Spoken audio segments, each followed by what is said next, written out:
lala. Washauri wa mitandaoni wamekuwa ni wengi, watatumaliza. Wengi wamekuwa, unaweza ukalala, ukaamka asubuhi, ukakuta umekatazwa kula kila kitu. Unaamka ukatazwa, usile ugali. Kama mimi, leo hii ndio sasa hivi ukila ugali unaambiwa sasa ukila ugali ndio umemaliza. Hivi watu wa vijijini unaweza kuwapa hiyo idea kwani mtu asile ugali? Tafadhali sana, tunaomba wizara itenge kitengo maalum cha kutoa elimu mtandaoni.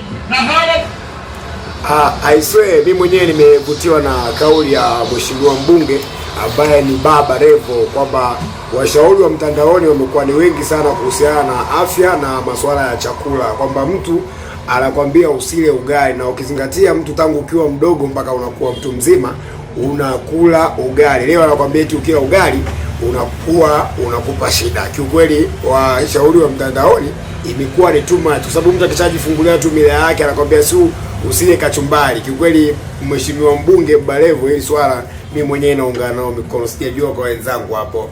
Asante kwa kutazama, naitwa Ndera Boy TZ, kaka mtashiri hapa.